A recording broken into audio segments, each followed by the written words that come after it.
The clash of swords, the roar of battle, a knight riding into chaos.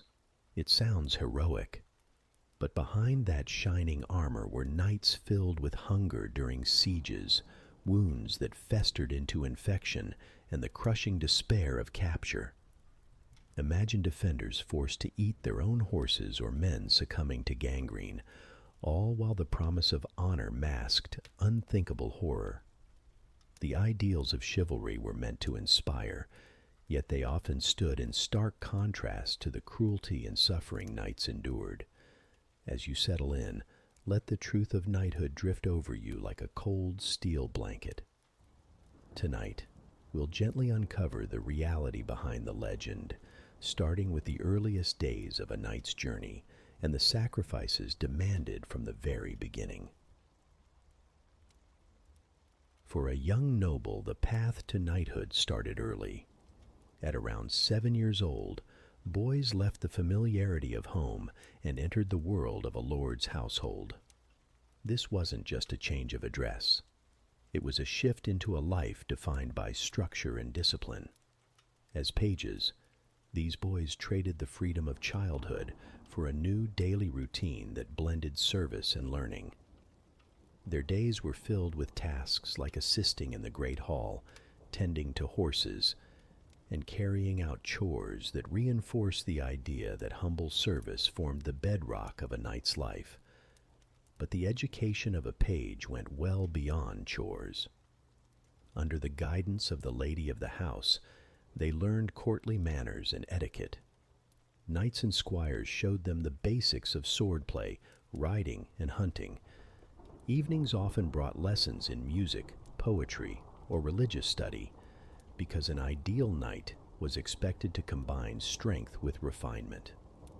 The church played a role here too, reminding boys that their future duties involved not just defending land, but also upholding Christian values, a sacred shield against the disorder of the world. Physical training started subtly, but was always present. Pages developed strength and stamina by running errands, carrying heavy loads, and sparring with wooden weapons.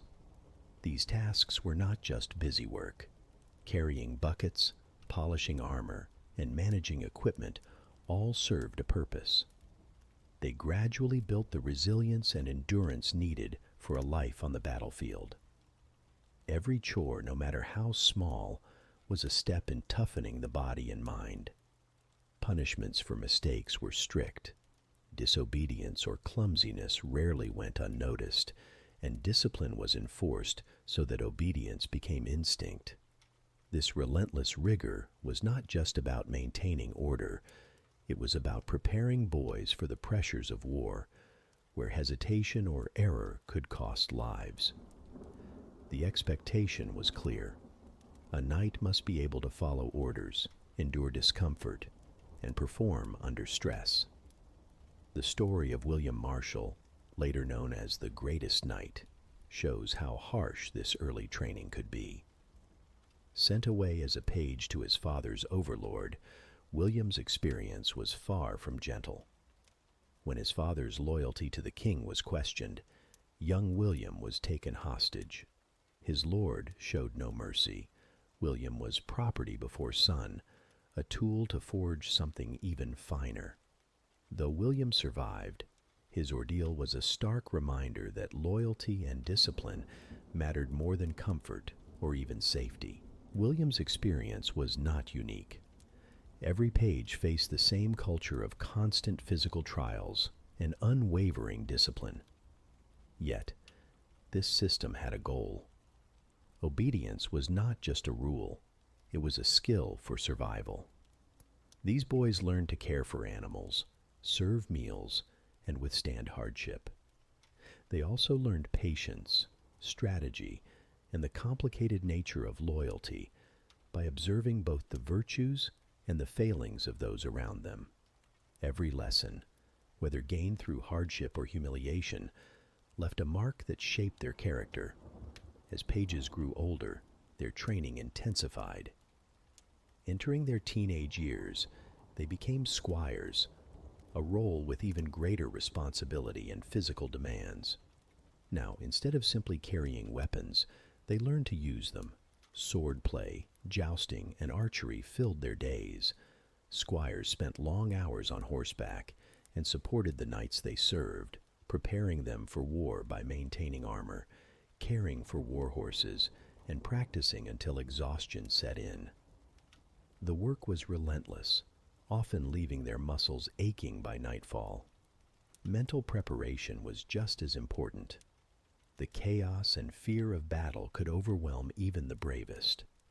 Through the pain and pressure of their training, squires learned to keep composure and focus, even as tasks grew harder and punishments more severe. Rest was rare, and each new challenge demanded more grit and precision. These skills weren't just for show, they were essential for survival on the battlefield. Despite the hardship, moments of glamour sometimes broke through. Feasts and tournaments gave pages and squires a glimpse of what their future could hold. Serving at these events, they watched knights in shining armor and fine clothes, listened to minstrels sing of legendary heroes, and saw firsthand the rewards that discipline and skill might bring. On these nights, the promise of knighthood felt real. A young page could look up and imagine himself one day wearing gilded spurs and earning the respect of the court. Yet, beneath this promise, the reality was more complicated.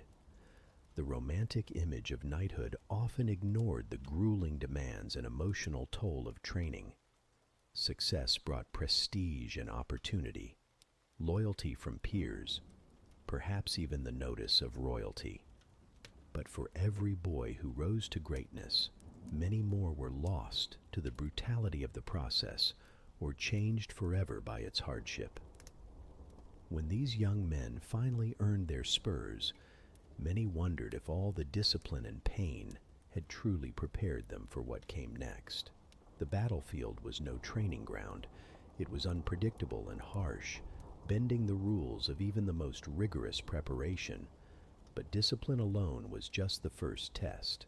Soon, these boys became squires, where the true crucible of war awaited. And as they stepped closer to battle, another question began to take shape. Were the ideals they'd been taught, honor, bravery, chivalry, truly guiding lights, or something more complicated? Chivalry was more than just a word recited in grand halls. It was a code, a set of ideals meant to guide knights toward a higher purpose. On the surface, it promised bravery, loyalty, and a kind of gentle strength. Knights were supposed to be more than warriors. They were expected to protect the weak, serve their lords faithfully, and strive for a kind of moral and spiritual excellence. This code painted a picture of knighthood as a calling, not just a job. But as we'll see, some knights like the Catalan mercenary Ramon Mercader became infamous for unrestrained cruelty, far from chivalric ideals. In its purest form, the code of chivalry asked knights to put aside their own interests for the greater good. They were taught to be brave in battle, loyal in service, and compassionate to those unable to defend themselves. The Church encouraged these ideals, hoping to shape knights into defenders of Christian virtues in a world that often felt harsh and chaotic. Chivalry also reached into the emotional realm, with courtly love promising refinement, but often masking political alliances and ego. The goal was to balance strength with kindness, to be both a fierce protector and a gentle presence. Yet, the line between ideal and reality was rarely clear. Knights lived in a world where violence was common, and survival often depended on strength and cunning. The code of chivalry was more of a distant star than a daily guide. Many knights tried to live up to its standards, but the demands of power, ambition, and war pulled them in other directions. For every knight who tried to embody honor, there were others who used their position for personal gain, or cruelty. William Marshall, remembered as one of the greatest knights, offers a glimpse of this struggle.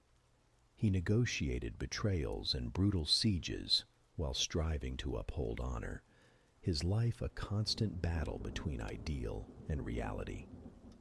Marshall's story shows that even those who believed in chivalry faced moments when the right choice was far from obvious.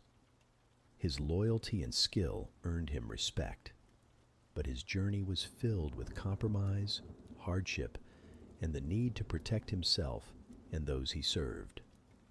Not all knights cared for the ideals of chivalry. Ramon Mercader, leading his Almogavars as mercenaries, stands in stark contrast. Instead of fighting for a noble cause, Mercader and his men sold their swords to the highest bidder, leaving a trail of destruction across Europe. Accounts describe mass impalements of captured townspeople after a siege, a chilling reminder of how far knighthood could stray from its supposed purpose. For Mercader, the code of chivalry was irrelevant. Loyalty and restraint had no place in the brutal business of mercenary warfare. This gap between the image of the noble knight and the reality of their actions was not lost on those who lived through these times. Chivalry served as a kind of social contract, a way to reassure society that knights were more than just armed men. By linking knighthood with Christian values and romantic ideals, the code gave knights a moral reason for their power. It helped justify their role in a world that needed order, even if that order was often enforced with violence. Stories and legends played a role in shaping this image. Tales of Arthurian knights and other heroes offered a vision of what knights could be: brave, loyal, and just. These stories were repeated in great halls, sung by minstrels, and written into poems. They gave people hope that honor and goodness could exist, even if the world around them often showed the opposite. For many knights, these tales were both a comfort and a challenge, a reminder of what they were supposed to be, and a measure of how far they might fall short. Still, the tension between chivalric ideals and reality ran deep. Courtly love, for example, was supposed to inspire knights to act with grace and restraint. In practice, it often became a tool for forming alliances or advancing personal interests. The language of romance and devotion could hide ambition, jealousy, and rivalry. For many, the rituals of courtly love were less about pure feeling and more about navigating the complicated world of noble politics. Some knights ignored the code entirely, seeing it as a story for others to believe in. For them, chivalry was just a way to maintain appearances. Others took its lessons to heart, at least in part. The truth likely lay somewhere in between. It was easier to talk about virtue than to live by it, especially when every decision could mean the difference between life and death. The world of the knight was filled with uncertainty, and the code of chivalry was often stretched to fit the needs of the moment. Despite all this, the ideals of chivalry mattered. They gave knights a sense of purpose and a way to judge themselves and others. The code offered society a shared language for talking about right and wrong, even if it was more hope than reality. Stories of honor and loyalty were passed down, shaping how people remembered the past and dreamed about the future. These tales stood alongside stories of betrayal and cruelty, creating a complicated but enduring legacy. Even so, the question lingered: how could knights claim to defend the innocent while also committing acts of violence? The answer was never simple. The world they lived in was harsh, and ideals often collided with the need to survive. The code of chivalry tried to set a higher standard, but the pressures of war and power made it hard to follow. What mattered most was not what knights said, but what they did, especially when faced with the chaos and brutality of battle. As we move forward, keep in mind that the battlefield was where these ideals were truly tested. The noise, confusion, and fear of combat stripped away the stories and left only the reality of survival.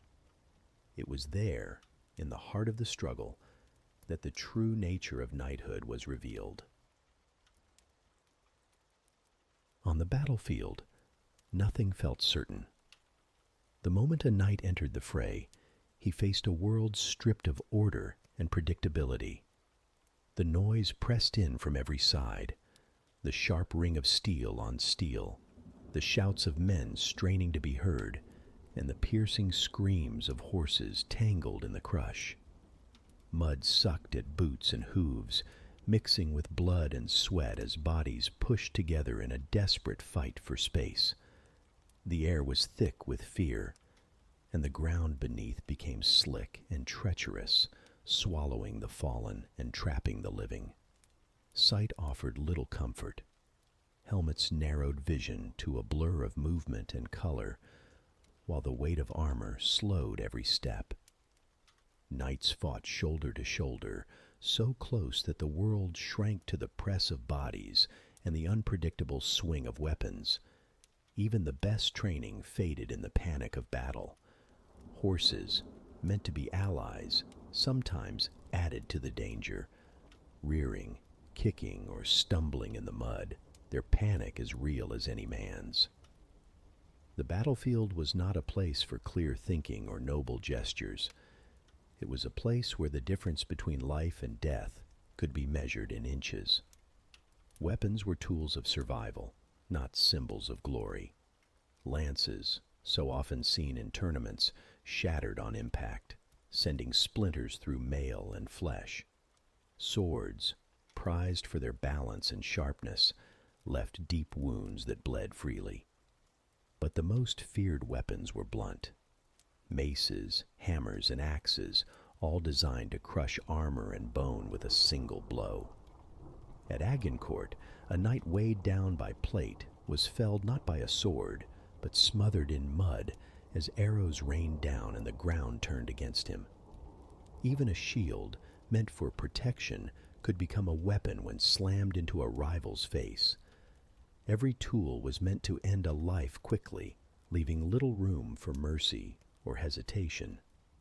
Injuries from these weapons were devastating. A single arrow could pierce a lung or lodge in a joint, making movement impossible.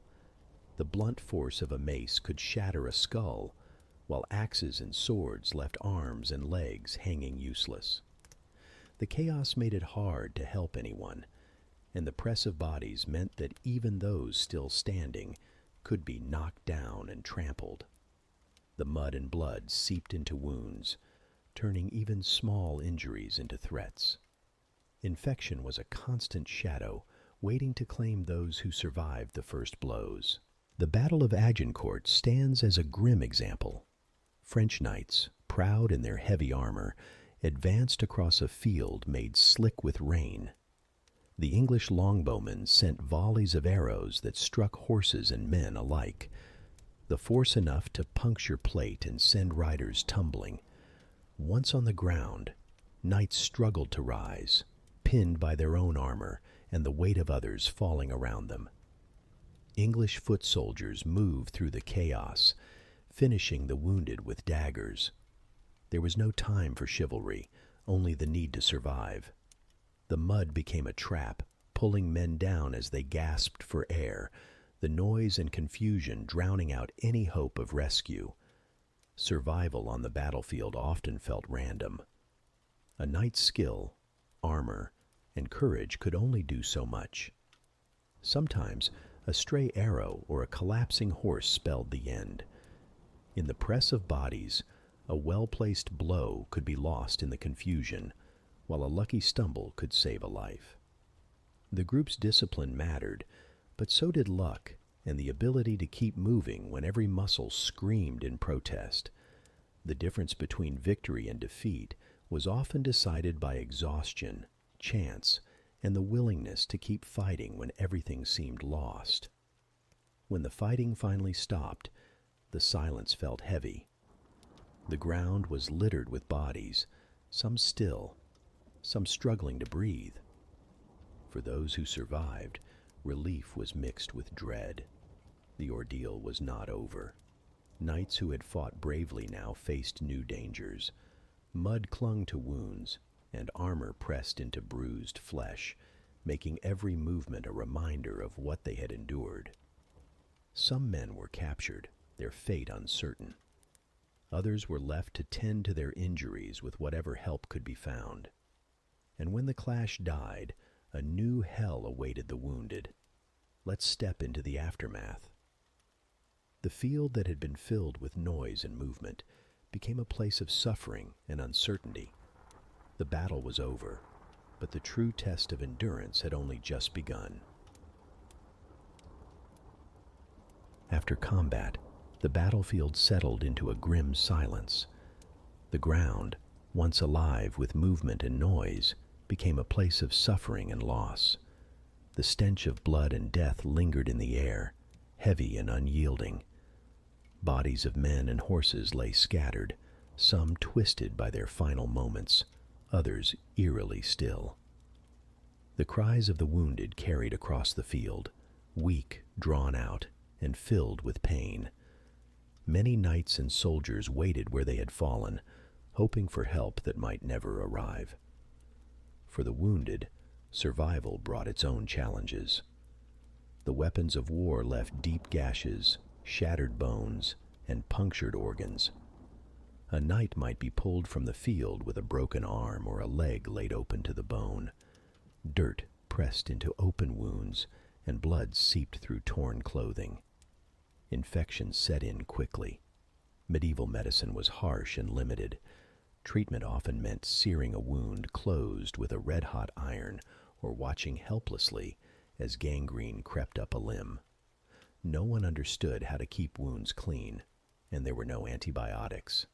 Even a minor injury could turn deadly. Many nights lingered for days, feverish and in pain as infection spread. The lucky ones lost limbs to save their lives. Others died slowly, their bodies unable to fight off the sickness that followed the battle. Even Marshall's iron body suffered shattered bones and near-fatal arrow wounds. While his rank and resources gave him a better chance at recovery, most knights faced much grimmer prospects. Many did not have access to skilled care or the comfort of a warm bed. They lay on the hard ground, surrounded by the sounds and smells of death, hoping for a chance to heal. The wounds of battle did not just mark the body. They changed lives, sometimes ending a knight's career or leaving lasting pain and weakness. For those who survived but were captured, a new ordeal began. A knight taken prisoner became a bargaining tool. Captors hoped for ransom, sometimes demanding sums that could ruin a family. To secure a loved one's release, families sold land, livestock, and valuables. The cost of freedom weighed heavily on everyone. Some knights waited years in captivity, held in dark, airless cells. Food was scarce, and disease spread easily. Rats and insects were constant companions. Letters sent home begged for help, and hope faded as months turned to years. If no ransom came, the future was bleak. Some were forced into labor or used as foot soldiers, stripped of status and freedom. The dignity of knighthood meant little in a dungeon or chained to a captor's demands. Jean de Joinville, a companion of King Louis II, described the aftermath of the Battle of Mansoura. He remembered the field as a place of horror, with bodies everywhere, and the river running red with blood. The stench of death was so great one could hardly endure it, recalled Joinville after Mansoura. The groans of the dying and the cries of the wounded filled the air. For those taken captive, this misery was only the beginning. Imprisonment brought its own kind of suffering, hunger, sickness, and the pain of waiting for news that might never come. Knights were trained to endure pain and hardship, but nothing could truly prepare them for the psychological toll of war's aftermath. Survivors carried memories of friends lost and horrors witnessed. The guilt of living when others had not was a heavy burden. Some knights returned home changed, quiet and withdrawn, haunted by what they had seen. Others tried to find comfort in faith, turning to prayer or seeking meaning in their suffering. The code of chivalry spoke of courage and loyalty, but it did not promise peace of mind. For many, the wounds of battle were not just physical. Scars on the body served as reminders of close calls and lost companions. The mind, too, bore marks that did not fade. The shame of capture, the fear of dying far from home, and the uncertainty of ever seeing family again created a quiet suffering that lingered long after wounds had healed. Some knights found strength in these trials. Others struggled to move past what they had endured. The cost of survival reached beyond the battlefield. Returning home, a knight might find himself changed in ways that others could not see. A limp, a missing finger, or a weakness in the arm served as daily reminders of what had been lost. The mind, restless and troubled, often found little rest. Families and communities felt the impact as well. The loss of a knight, whether to death, injury, or captivity, meant more than a missing face at the table. It could mean the loss of land, wealth, and security. The burden of ransom or the need to care for a wounded man strained resources and changed lives. Honor and sacrifice were at the heart of knighthood, but few understood just how heavy that sacrifice could be. For every story of bravery, there were many more of pain and endurance. The reality of battle and its aftermath shaped not only the lives of individual knights, but the very idea of what it meant to serve. The scars, both seen and unseen, were part of the price paid for a life spent in armor.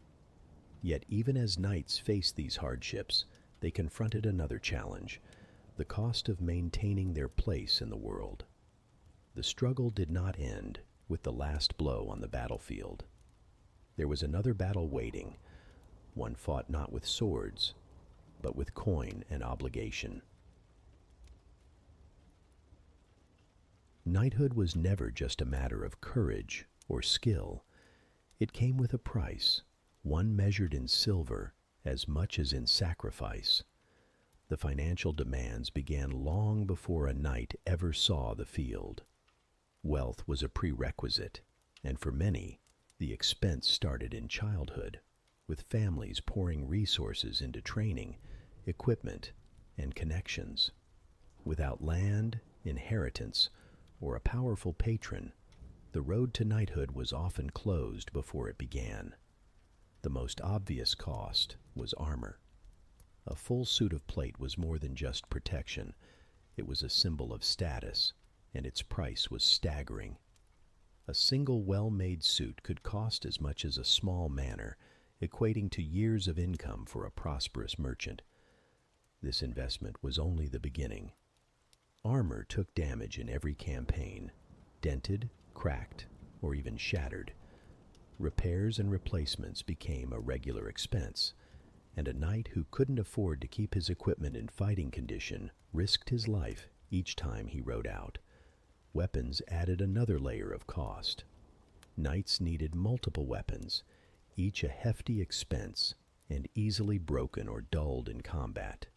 Swords, lances, and daggers were all essential, with quality blades fetching high prices. Shields splintered, lances snapped, and even the best forged swords could bend or break. Maintaining a full arsenal was an ongoing challenge, and few outside the knightly class understood how quickly these costs piled up. Then there were the horses. War horses were bred for size, strength, and a temperament suited to the chaos of battle. A trained destrier could cost more than a year's wages for a successful merchant. Horses required careful feeding, constant grooming, and expert training. Most knights kept several, one for battle, another for travel, and pack horses for gear. Each animal needed a team of handlers, grooms, farriers, and stable boys, whose wages and upkeep added to the burden. The expenses didn't end with gear and animals. Knights traveled with retinues, squires, servants, and sometimes dozens of retainers. Squires, future knights themselves, required food, clothing, and sometimes their own equipment. Servants handled everything from polishing armor to preparing meals. Each extra pair of hands meant another mouth to feed, another body to clothe, and another salary to pay. In battle, a knight without support was at a disadvantage, but every added helper increased the financial strain. Some knights tried to offset these costs through the spoils of war. The hope was that victory would bring loot, gold, weapons, horses, and sometimes even land. But the reality was unpredictable. Campaigns often ended with little to show for the risk. Ransoms offered another potential windfall. Capturing a wealthy enemy could bring a substantial reward, especially if the captive's family could pay. Yet for every successful ransom, there were countless missed chances, and the chaos of battle made reliable gains impossible. Tournaments presented another opportunity, but also a risk. These events drew crowds and offered prizes, money, armor, or horses, to the winners. Knights competed for fame as well as fortune, hoping a victory would bring both wealth and reputation.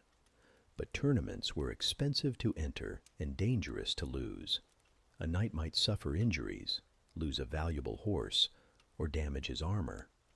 Sometimes, the cost of competing outweighed any potential reward, and a single poor showing could leave a knight in debt.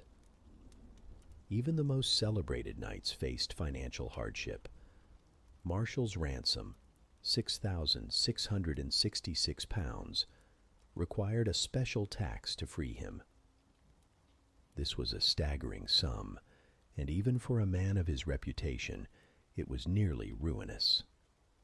Knights with less renown or fewer connections could find themselves trapped by debt, unable to maintain their equipment or pay their retainers. The constant pressure to keep up appearances, to be ready for war or tournament, meant that many knights lived on the edge of financial collapse.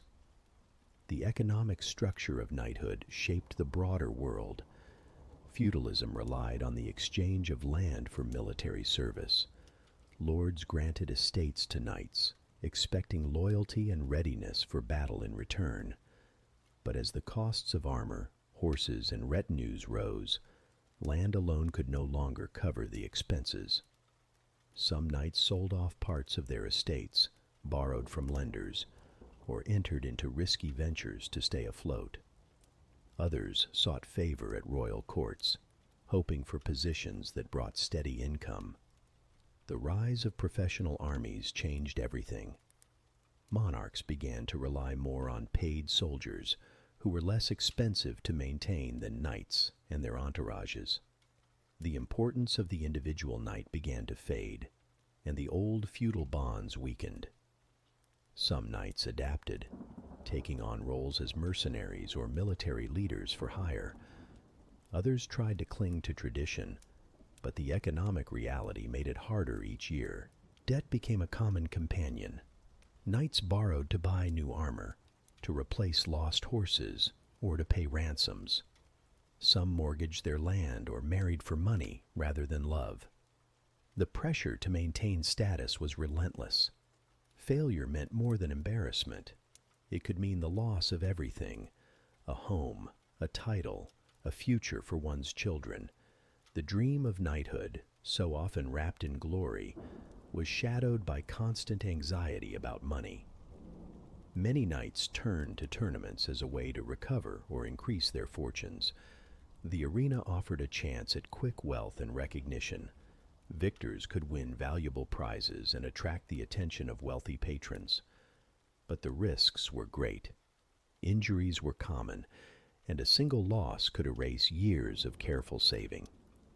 Some knights became regular competitors, traveling from town to town in search of the next big event.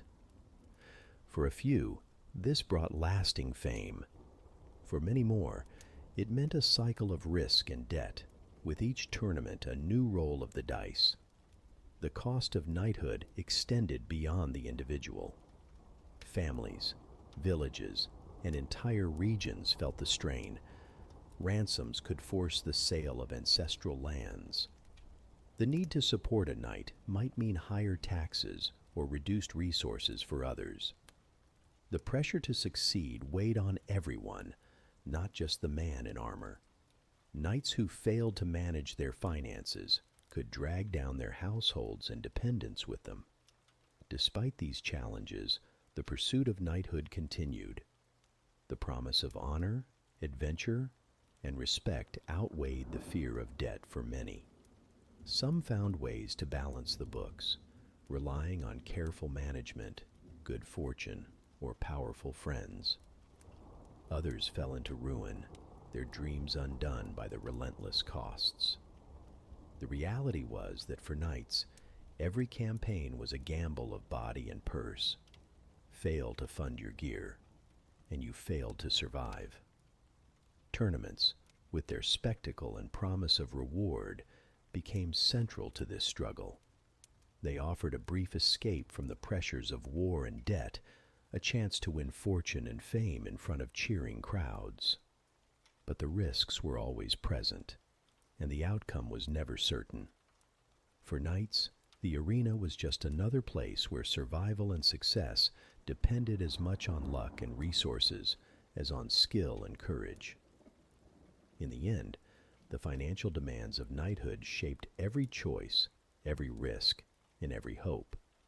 The pursuit of status, the need for equipment, and the constant threat of debt made the life of a knight as precarious as it was prestigious.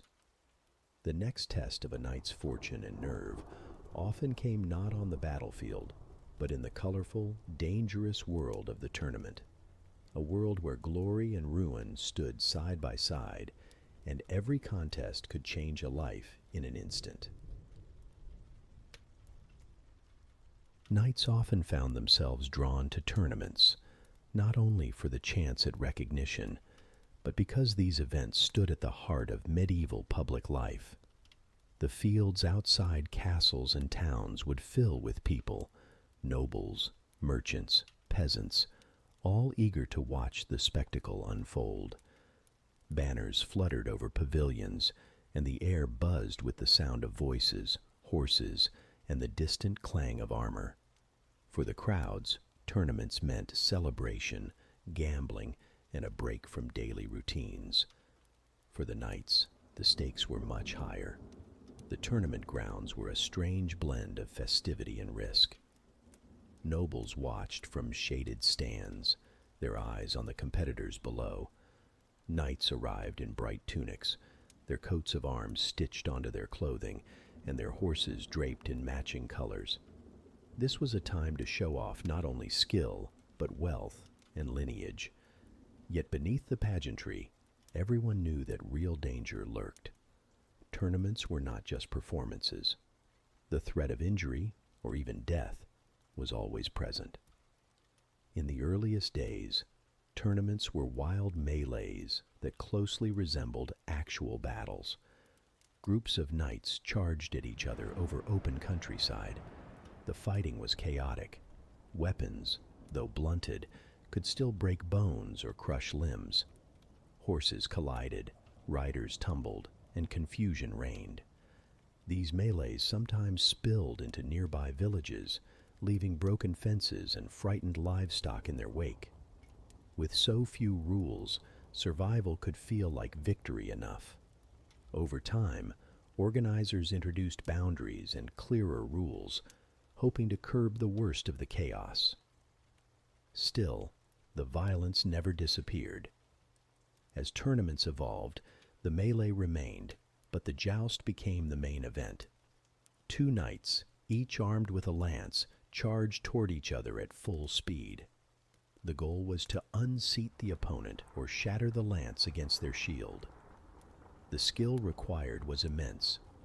A knight needed to guide his horse, aim his weapon, and brace for impact, all in a matter of seconds. Even with practice, falls were common. Lances splintered, sometimes sending sharp fragments through the gaps in armor. Helmets dented under the force of a blow, and broken bones were a frequent result. The risks were not limited to the knights. Spectators sometimes found themselves in harm's way. Horses could bolt into the crowd, or a flying piece of wood might strike someone watching from the stands. Officials tried to keep order, but the energy of the event often outpaced their efforts. Excitement and danger moved together, and no one could predict how the day would end. Injuries were part of every tournament. Knights left the field with bruises, broken arms, and concussions. A single unlucky hit could end a career or a life. In 1240, 80 knights died in a single tournament melee. These were not soldiers on a battlefield. They were men competing for glory, wealth, or a chance to prove themselves. The line between sport and war was thin, and sometimes it vanished altogether. For many knights, tournaments offered a chance to change their fortunes. Younger sons without land, or those who had lost money, saw tournaments as a way to earn prizes and build reputations. The rewards varied. Sometimes a purse of coins awaited the winner. Other times, a knight could capture an opponent and claim his horse and armor as a prize. Ransoms were common, especially in melee events where groups of knights fought as teams. The victors would take prisoners, then demand payment for their release. Marshall built his name by capturing hundreds of opponents in tournaments. His success was rare, but it showed what was possible for those who mastered the art. With each victory, he gained not only wealth but the respect of his peers. For most knights, though, the outcome was less certain. Many left tournaments with debts, injuries, or damaged reputations. The financial risks were nearly as great as the physical ones. Competing in a tournament was expensive. Knights needed fine armor, strong horses, and a retinue of squires and attendants. Many borrowed money to afford these necessities, hoping that a win would allow them to pay back their debts. But tournaments were unpredictable. A single loss could mean the end of a career, or months spent trying to recover from financial setbacks. Some knights, desperate to stay in the game, sold land or family treasures. Others, unable to pay what they owed, lost their status or were forced to leave the knightly class altogether. Even as tournaments became more organized and the rules more precise, the risks did not disappear. Injuries and deaths remained common. Even a king, Henry II, died from a tournament lance splinter in 1559. His death marked a turning point. As firearms and professional armies changed the nature of warfare, tournaments lost their practical value. They became more about nostalgia and tradition than real preparation for battle. The crowds still gathered, but the meaning of the event faded as the world changed around it. Yet, for much of the Middle Ages, tournaments remained a defining part of knightly life. They were places where ambition met reality, where skill could bring fortune or disaster. Every event was a test, not only of strength and courage, but of judgment and luck. The balance between glory and risk was never simple. For some, the rewards were worth the danger. For others, the cost was too high. Tournaments gave knights a stage to prove themselves, but they also revealed the limits of what armor and training could do. The crowd cheered, but the risks were real. The excitement of the day often ended in quiet pain or silent loss. Behind the bright colors and loud celebrations, knights carried the weight of every choice, every injury, and every debt. As the sun set on the tournament grounds, knights packed their gear and tended to their wounds. Some counted their winnings, while others measured losses they might never recover from. The next challenge always waited somewhere beyond the cheers. For many, that meant returning to the realities of war, but for others, it meant facing a different kind of ordeal, one that unfolded slowly behind walls and barricades, where the test was not just strength or skill, but patience and endurance. Siege warfare brought a different kind of suffering for knights, one that was slow, relentless, and deeply unsettling. Instead of the sudden rush of battle, there was waiting. Instead of a clear enemy in front of you, there was hunger, cold, and the creeping sense that time itself was the real adversary. Siege warfare was a special kind of hell, pressing everyone inside and outside the walls to their limits, both physically and mentally. Inside the fortress, the sense of isolation grew with each passing day. The enemy surrounded the walls, cutting off every road and field. At first, the castle or town felt like a safe haven, but as the siege dragged on, the stone walls began to feel like a cage. Refugees crowded into every corner, adding to the burden on stores of food and water. Supplies ran low quickly. Horses, once so important in battle, were slaughtered and eaten. Dogs and rats soon followed.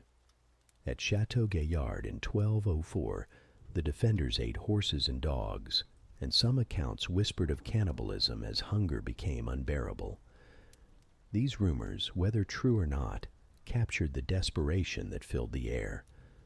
Rations were measured out carefully, but there was never enough. Every meal grew smaller. The taste of stale bread and thin soup replaced any memory of feasts. Water became precious, sometimes muddy or fouled from overuse.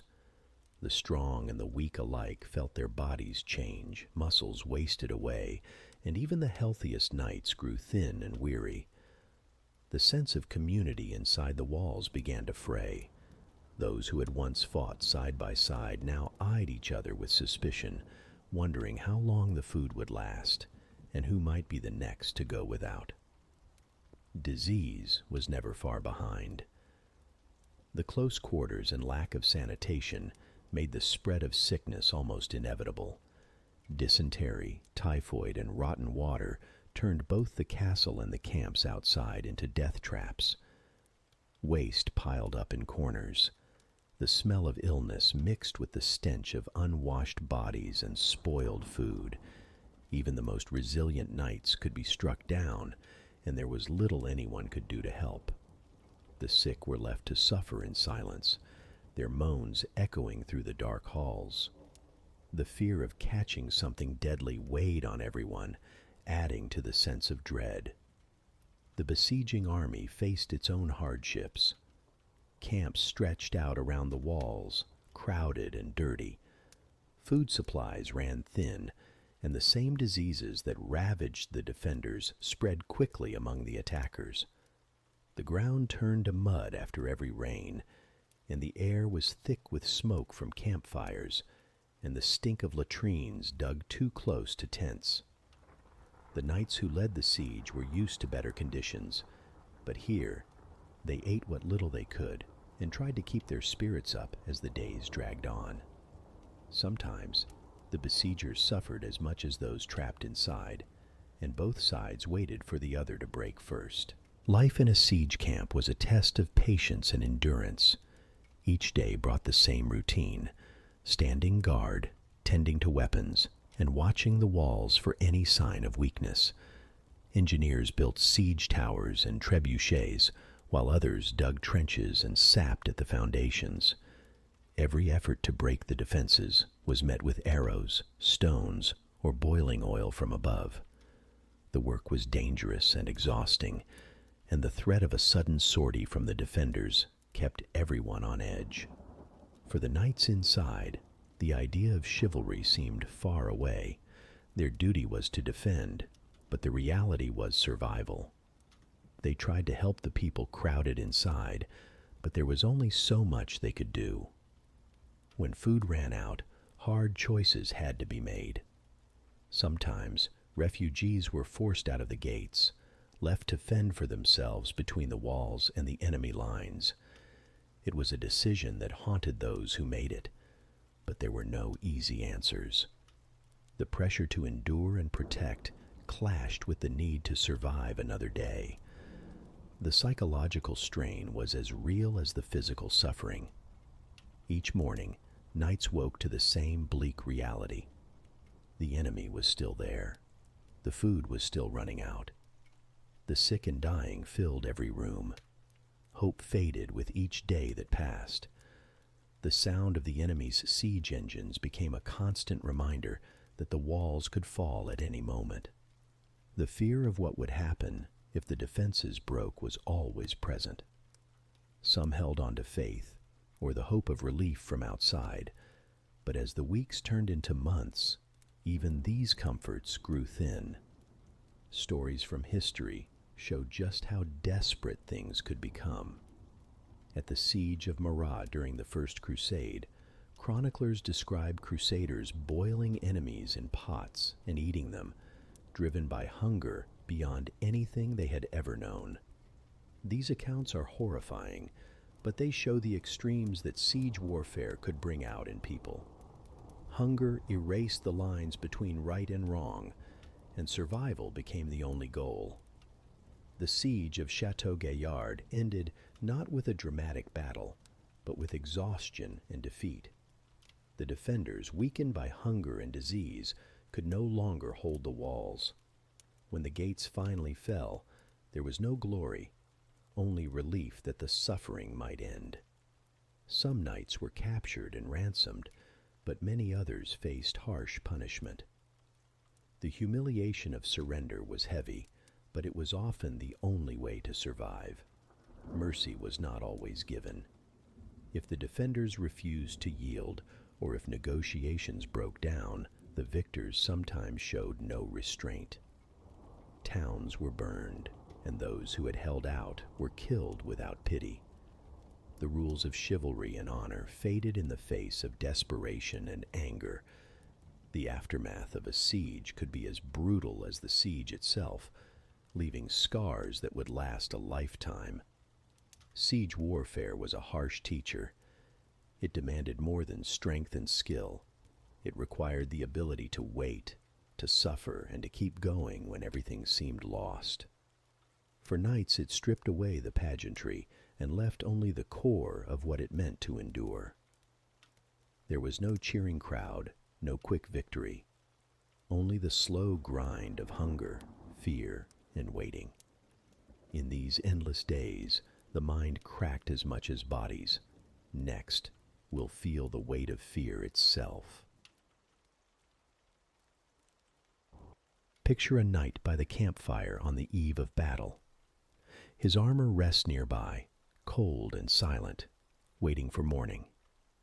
Around him, the quiet is filled with the sounds of men preparing, soft prayers, the sharpening of blades, the faint clink of chainmail.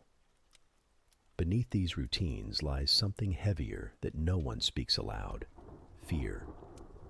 The knight knows what dawn will bring. Injury, capture, or death are not distant threats. They are part of his world. He kneels, whispering prayers, searching for strength. Rituals help, but the anticipation settles deep inside. Fear was a constant companion for knights, woven into every part of their lives.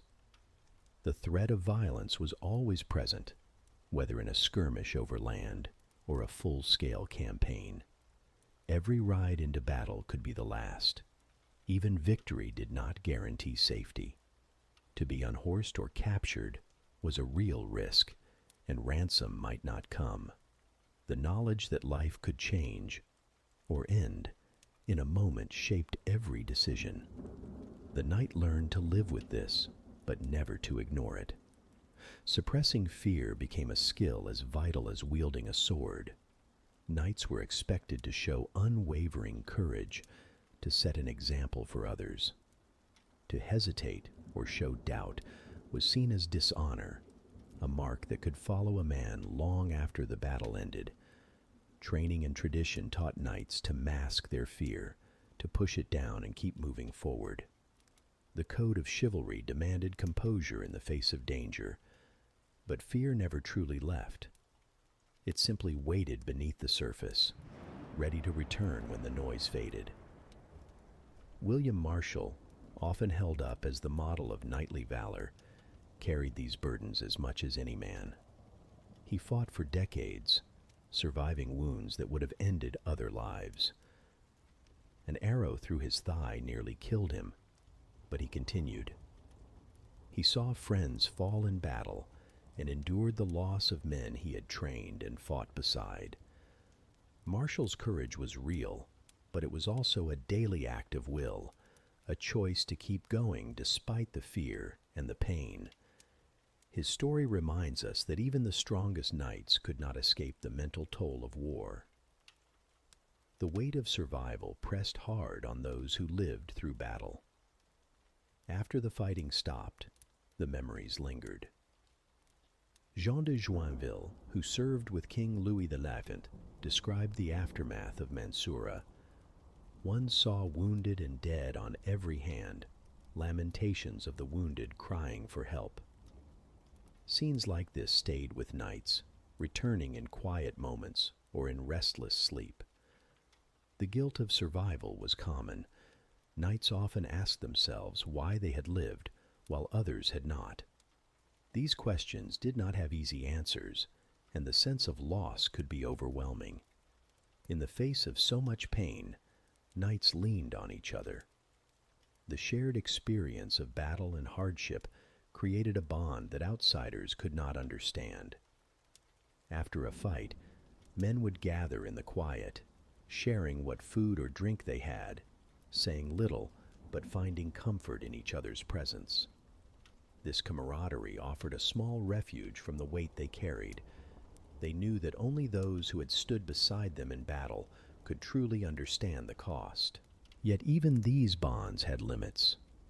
The demands of chivalry and the reality of war often clashed. Knights were taught to be loyal, to defend the weak, and to show mercy. On the battlefield, those ideals were hard to keep. Survival sometimes meant acts of brutality or decisions that haunted a man long after the fight. Mercy was rare when fear and anger ruled. The internal struggle between what a knight believed and what he did could be as hard to bear as any wound. This moral conflict left marks that did not fade. A knight might be praised for his victories, but in private he remembered every face, every blow. The line between honor and guilt blurred. Did the code of chivalry excuse what he had done, or did it make the burden heavier? These questions lingered, shaping how knights saw themselves and their place in the world. Some knights found ways to endure. Faith gave comfort, and the rituals of confession and prayer helped them face each new day. Others relied on the support of their comrades, the only ones who truly understood. A few simply pressed on out of stubbornness, determined to carry on no matter what. But for many, the scars of war were deep. Sleep was troubled, and silence brought memories they would rather forget. The mental wounds of battle were real, even if they had no name for them. The expectation that knights would always be brave made it harder to seek help or even speak of their struggles. To show fear or weakness was to risk reputation and respect. Many knights kept their pain to themselves, turning inward or to the church for relief. The songs and stories told of knights' valor, but rarely of their fears. Yet beneath the armor, they were as human as anyone, afraid, grieving, and changed by what they had seen. Knighthood demanded more than skill with weapons. It required the strength to face fear, to bear loss, and to keep moving forward in a world filled with violence and uncertainty. The mental toll was as real as any wound, shaping the lives and legacies of those who survived. As steel met steel and nerves wore thin, the world beyond the battlefield was shifting in ways knights could not yet see.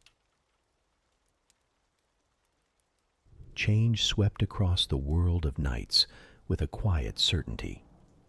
For centuries, armored cavalry had meant power and protection, but as the years passed, new forces began to shape the battlefield. The knights' dominance faded, not because of a single failure, but because the world around them changed in ways no one could control. The first signs came from the weapons carried by common soldiers. The English longbow seemed simple, but it had the power to pierce even the best armor from a distance. At Crécy in 1346 and Agincourt in 1415, English longbows decimated charging knights. The French, proud and confident, rode into fields where arrows fell like rain. Knights, weighed down by metal and mud, fell before they could even reach their foes. The old tactics, proud cavalry charges, shining armor, banners held high, no longer worked against this new threat. The longbow made it clear. The knight's greatest strengths could be turned into weaknesses. Other tactics soon followed. Infantry began to fight in tight formations, holding long pikes steady as walls of steel. Knights on horseback, who once scattered lesser troops, found themselves stopped cold. Horses reared and fell, unable to break through. The pike wall was simple, but it was enough to halt even the boldest charge. Knights who survived the first volley of arrows could still be brought down by a line of foot soldiers standing firm. The battlefield was no longer a place where individual skill and bravery could always win the day. The 100 Years' War showed how quickly things could change. Knights still fought bravely, but battles like Crécy and Agincourt proved that courage and tradition were not enough. Poor terrain, new weapons, and better tactics left many knights struggling to find their place. The stories of disaster, of knights falling in the mud, of horses brought down by arrows, of armored men trapped and helpless, spread across Europe. Each defeat chipped away at the image of the knight as the master of war. The rise of gunpowder weapons brought another shift. Firearms and cannons reduced both castles and plate armor to dust. Walls that had once stood for years could now be broken in days. Armor that had protected generations of warriors was pierced by bullets and shrapnel. The knight's sword and lance, once symbols of strength, became reminders of a world slipping away. The sound of cannons and muskets filled the air, drowning out the clash of steel. Knights could no longer rely on their armor or their horses to keep them safe. These changes on the battlefield were matched by changes at home. The old feudal system, with its web of loyalties and land, began to fade. Kings and queens gathered power, building strong central governments. Instead of calling knights to serve in times of war, rulers began to hire professional soldiers.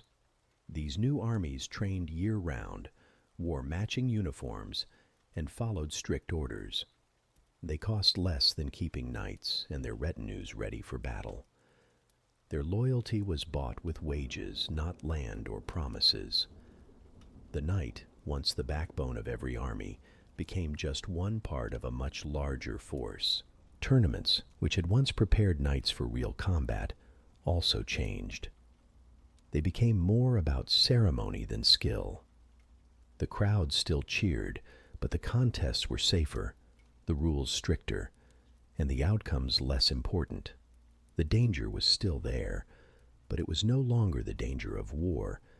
It was the risk of sport. The skills that had once meant survival now became part of a show. The knight's world grew smaller. and the meaning of their traditions faded. Some knights tried to adapt. A few took command in the new professional armies, leading men in battles that no longer looked like the wars of their youth. Others became guards for kings and nobles, or managed estates and lands. Many simply stepped back, watching as the world moved on without them. The code of chivalry, once a guide for daily life, became more of a story told to children than a rule for living. The ideals of honor, loyalty, and courage remained, but the need for knights to live them out in battle was gone. Still, the knight's story did not end with their last charge. Their image lived on in stories, songs, and art. People remembered the shining armor, the noble deeds, and the sense of purpose that knights brought to their world. Tales of bravery and sacrifice continued to inspire. Even as the world changed, the knight became a symbol of something more than just war. They stood for courage in the face of fear, for loyalty when it was hard, and for the hope that one person could make a difference. The decline of knighthood marked the end of an era, but it also marked the beginning of a powerful legacy. Warfare became more organized, more technical, and less dependent on individual heroics. The knights' place in society changed, but their story remained. Castles still stand, family names still echo, and the tales of knights are still told. The world moved forward, but the memory of the knight, of their struggles, their victories, and their failures, remained strong. Though their reign on the battlefield ended, their story lived on in legend, shaping ideals of courage long after steel had passed. The image of the knight, shining and steadfast, continues to remind us of what people once valued and what we still look for in heroes. Their journey, marked by hardship and hope, stands as a lasting part of our shared history. As we look back, we see that the true heart of knighthood was never just in the armor or the horse, but in the choices made under pressure and the humanity that endured through change. Their story is not just about victory or defeat, but about the ways people face the world around them. And in that, the legacy of the knight quietly endures, inviting us to consider what it means to be remembered, not for perfection, but for the courage to try.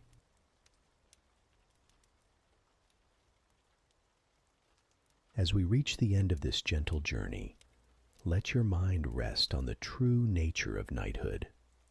These figures, shaped by hardship and hope, lived lives marked by both honor and cruelty. Their stories are not simple tales of heroes or villains, but reminders that courage and fear often walk side by side. As you drift off, consider how these echoes of knighthood, both noble and brutal, mirror our own struggles with honor and fear. Their myths endure not to hide brutality, but to remind us that even flawed heroes can inspire hope. If this gentle journey through history soothed your mind, leave a quiet comment of where these knight stories found you tonight.